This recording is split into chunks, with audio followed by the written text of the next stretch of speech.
नीतीश कुमार को तोड़ लेंगे, चंद्रबाबू नायडू को तोड़ लेंगे, कुछ इस तरह से सरकार बन सकती है।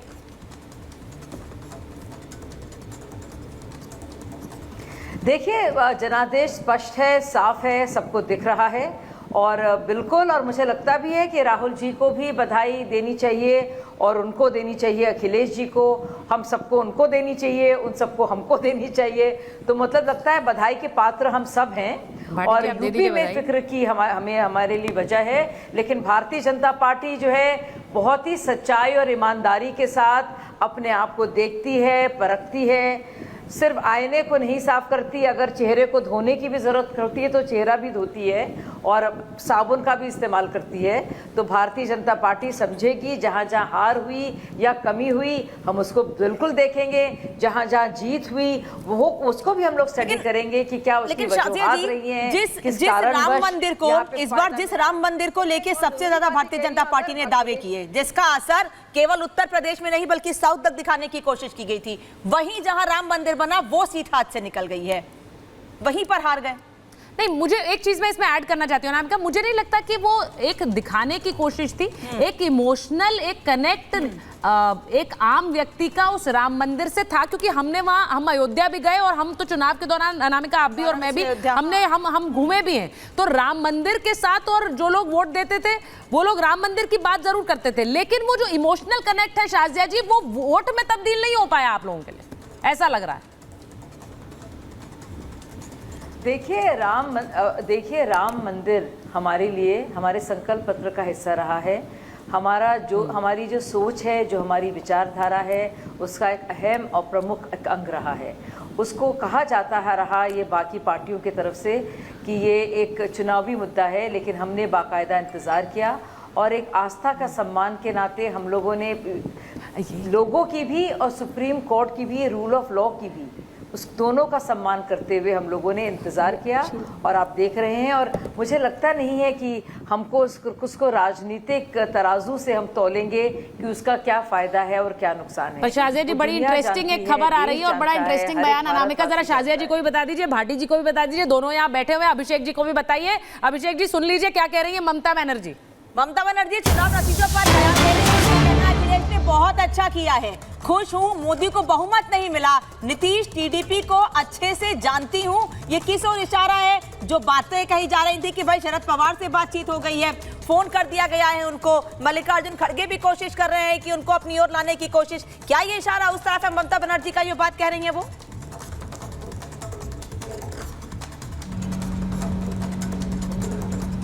अभिषेक जी, अगर आपको आवाज आ रही है, ममता बनर्जी कह रही हैं नीतीश और चंद्रबाबू नायडू को मैं अच्छी तरह से जानती हूं। आपको क्या लग रहा है इस बयान का मतलब क्या है? हम लोग भी ममता जी को बहुत अच्छे से जानते हैं और समझते हैं कि भाई उनकी पॉलिटिकल स्ट्रेटजी क्या रहती है। कांग्रेस पार्टी को जितना हो सके उतना कोसा, फिर सीटें आ गई हैं, फिर सोच रही है, ख्याली पुलाव पका रही होंगी कि शायद नीतीश जी का, शायद टीडीपी का साथ मिल जाए तो केंद्र की सत्ता परिवर्तित हो जाएगी, कुछ मलाई शायद इनको भी मिल जाएगी और भ्रष्टाचार कर पाएंगे ये लोग। तो ये दिवा स्वप्न देख रहे हैं।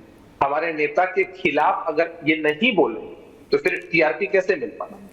और ममता जी को क्या मालूम, नीतीश जी ने प्रयास किया तब जाकर इंडी का स्वरूप तैयार हुआ था और रंग में भंग किस तरह डाला जाता है ये ममता जी को बहुत बेहतर तरीके से पता है। तो ख्याली पुलाव नहीं पकाए तो अच्छा, असली का पुलाव पकाए, खाएं और जो सीटें जीते हैं उस पर जश्न मनाएं। इस मुगालते में ना जिए कि देश की सत्ता बदलने वाली है और एनडीए की सत्ता नहीं है।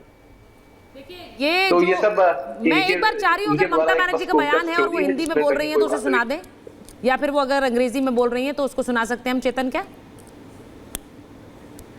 ठीक है, हम एक बार जरा देख रहे हैं कि अगर हम वो बयान चला सकते हैं। अखिलेश यादव को बधाई आ रही है भाई भाटी जी, ममता दीदी ने भी अब बधाई दे दी है। अब ये तो बात सही है कि इस वक्त सारी नजरें अखिलेश यादव की तरफ घूम गई हैं और ये चिंताएं थोड़ी बीजेपी के लिए बढ़ाएंगी यूपी में भी, लेकिन आपको ये लग रहा है कि ये आपकी पार्टी का एक अच्छा प्रदर्शन है, मैंने उसके लिए बधाई आपको दी, लेकिन ये नुकसान जो है ये too much reliance on Narendra Modi भी है क्या?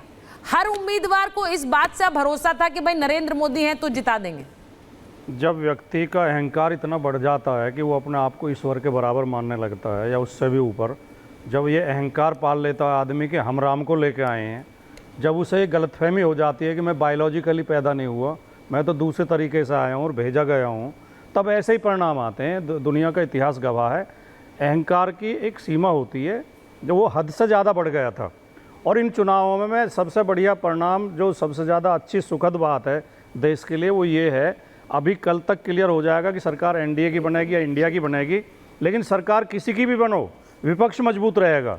अगर एनडीए की भी बनेगी तो भी विपक्ष मजबूत है, और इंडिया की बनेगी तो भी विपक्ष मजबूत है। शिखा को लाइव जो डिक्टेटरशिप का खतरा पैदा हो गया था देश में, तानाशाही का खतरा पैदा हो गया था, उस खतरे से देश शाजिया जी बोल रही है, शाजिया जी जवाब दे रही है, को बचा लिया है। शाजिया जी का ऑडियो दीजिए। शाजिया जी, देखिए, जनादेश बहुत साफ है, हमारी सरकार बन रही है, तीसरी बार मोदी जी फिर से सरकार बना रहे हैं। प्रधान सेवक के तौर से वो सेवा करेंगे और सुशासन बरकरार रहेगा भारतीय जनता पार्टी का, और देश हमेशा अग्रसर रहेगा। जिस ग्रोथ ट्रैजेक्टरी पर है, जिस दिशा में है, उसी दिशा में आगे जाएगा विकसित भारत की तरफ। आप जितनी भी कोशिश कर लें भाटी जी, और आप बात कर रहे हैं दुनिया भर की, प्रधानमंत्री जी ने कहा है कि मेरा मकसद है कि मैं, और मुझे ये दैविक एक मेरे पास एक आशीर्वाद है कि मेरे लिए मुझसे ये काम हो। उन्होंने कभी नहीं कहा कि मैं बायोलॉजिकली अलग हूँ या किसी से। तो इस तरह की बातें ना फैलाइए, शोभा नहीं देती। 60 सीटें अच्छा कम हो गई इनकी, फिराक दिली फिर भी कह रही है हमारा जनादेश बड़ापन बढ़ा है। दिखाइए, खुश होइए और बधाई मुझे दीजिए आप, मैं भी आपको दूंगी बधाई। लेकिन हर वक्त इतनी कर्कश, इतनी नकारात्मक बातें शोभा नहीं देती हैं। आज के दिन तो थोड़ा जहर ना उगलिए, आज तो एक अमृत काल के दौर में अमृत से देखिए शाजिया जी, ये बड़ा क्लियर है कि एनडीए की सरकार बन रही है। कुछ प्यार मोहब्बत की दुकान वाले लोग कम से कम मोहब्बत का अभी तो मुजाहरा पर करते हैं। सरकार आपकी बन रही है, आप खिलाइए लड्डू भाटी जी को। शाजिया जी, आपको बधाई कि आपकी पार्टी की 60 सीटें कम हुई हैं इस चुनाव में, इसके लिए बिल्कुल खिलाएंगे। अगर इसमें आपको बधाई लेनी है तो मैं दे रहा हूँ आपको लड्डू खिलाएंगे, आपको लड्डू के अलावा खाना खिलाएंगे। और मुझे लगता है और बहुत अच्छी बात है, आप बहुत ही अच्छे विपक्ष के रूप में आप होंगे, और मुझे लगता है बहुत ही बैलेंस होगा।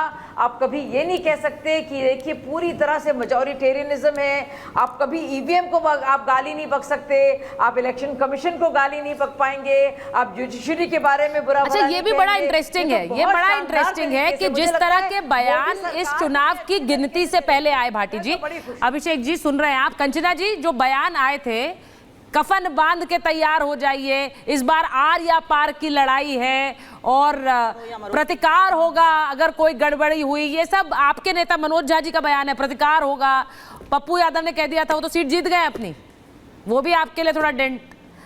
पप्पू यादव ने कह दिया मैं कफन बांध के तैयार हो जाइए। तो ये सब जो बयान है, अखिलेश जी ने कहा कि भाई तैयार रहिए, ये इस तरह के बयान दिखाने की कोशिश थी कि ऐसा कि जो भी अगर जनादेश हमारे पक्ष में नहीं आया तो हम ठिकरा फोड़ेंगे इस पर। लेकिन जब जनादेश आया है, अब तो मानिए कि आप इस तरह की बातें कर क्यों एक तरह भड़काने की कोशिश कर रही थी। भाई कंचना जी, इस तरह के बयानों से तो भड़काने वाली बू आती है। अब नतीजे ऐसे आ गए हैं तो वो अब सब कुछ ठीक है, ईवीएम भी ठीक है, नतीजे भी ठीक है, सब ठीक है। सुचेता जी, एक चीज बड़ी इंटरेस्टिंग यहाँ पर दिख रही है, मेरी आवाज मुझे बैक आ रही है, ठीक करवा दीजिएगा। मैंने साजिया इल्मी जी को कभी इतनी सहजता से बात करते हुए नहीं सुना। बहुत ही अच्छा लग रहा है, बहुत ही अच्छा फील हो रहा है कि पहली बार मैं साजिया जी के साथ डिबेट में हूँ और बहुत ही सहज बात कर रही हैं वो। और दूसरा मैं तो कहूंगी कि जदयू के प्रवक्ता मेरे भाई कंचना जी वापस लौट रहे हैं, अपनी बात आप कंटिन्यू कीजिएगा और अभिषेक जी से भी इस पर जवाब लूंगी, लेकिन